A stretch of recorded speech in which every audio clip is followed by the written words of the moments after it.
Speaker sir, मैं कुछ दिन पहले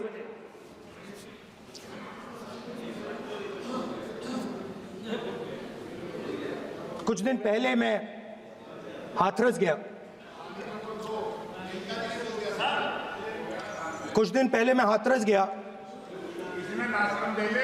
हाथरस में 4 साल पहले एक लड़की का बलात्कार होता है। गैंग रेप होता है। 3-4 लोग गैंग रेप करते हैं।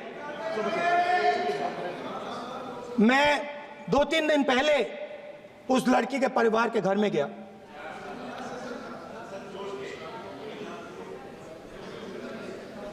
जिन्होंने गैंग रेप किया वो बाहर घूम रहे हैं और लड़की का परिवार अपने घर में बंद है। लड़की का परिवार बाहर नहीं जा सकता है। जो अपराधी हैं वो उनको रोज धमकाते हैं और वो बाहर घूमते हैं।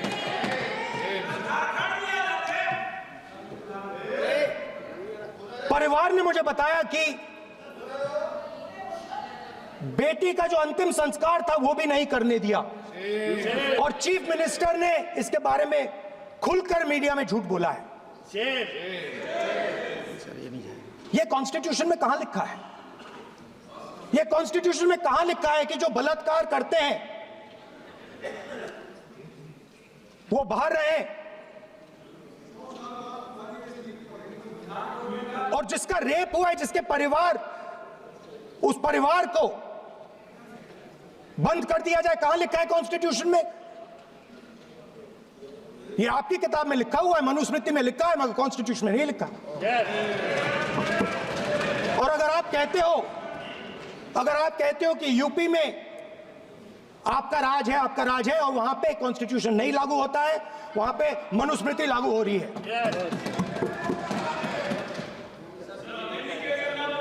परिवार ने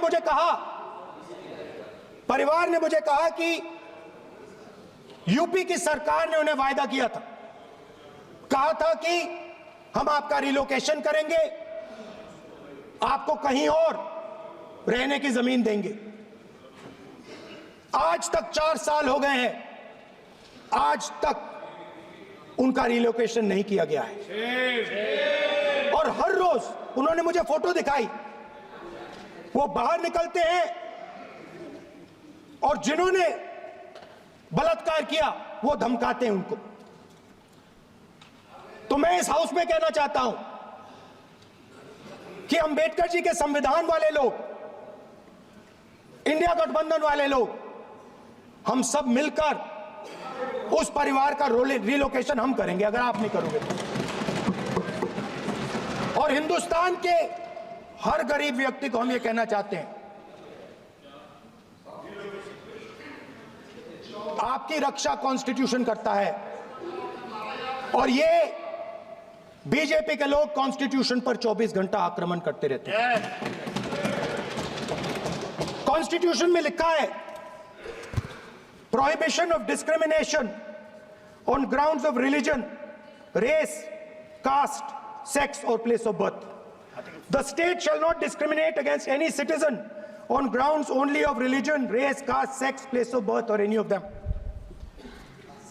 Some days back, youngsters from Sambal came to see me.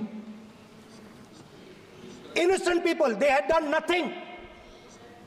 They were just, वो बस पास में थे, 5 लोगों को गोली मार के हत्या कर दी। ये कहां लिखा है कॉन्स्टिट्यूशन में? ये कहां लिखा है कॉन्स्टिट्यूशन में? तो लिखा है prohibition of discrimination of grounds of religion. और जहां भी आप जाते हो, एक धर्म को दूसरे धर्म से लड़ाते हो, नफरत फैलाते हो। कहां लिखा है कॉन्स्टिट्यूशन में? कहां लिखा है कॉन्स्टिट्यूशन में कि एक धर्म को दूसरे धर्म से लड़ाना है? कहां लिखा है कॉन्स्टिट्यूशन में कि दलित परिवार को बंद करके अंदर रखना है और उनके अपराधियों को बाहर घूमने देना है? कौन से कॉन्स्टिट्यूशन में लिखा है? मुझे दिखाइए।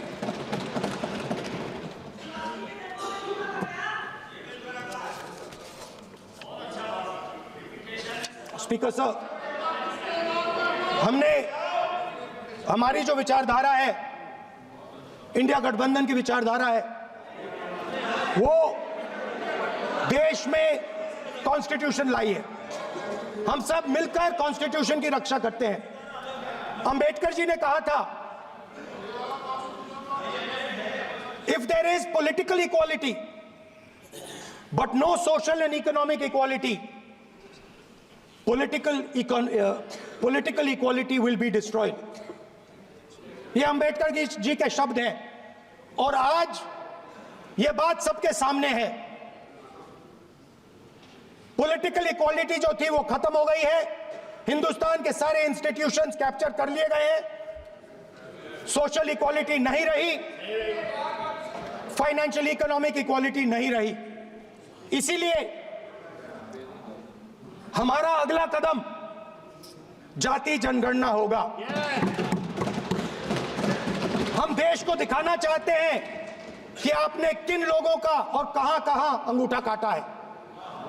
हम दलितों को, आदिवासियों को, पिछड़ों को, किसानों को, मजदूरों को दिखाना चाहते हैं कि आपने किस किस का अंगूठा काटा है। इसलिए जो मैंने वायदा किया था, इसी हाउस में यहां हम कास्ट सेंसस लागू करेंगे और उसके बाद हिंदुस्तान में एक नए तरीके का विकास होगा, एक नई तरीके की राजनीति होगी।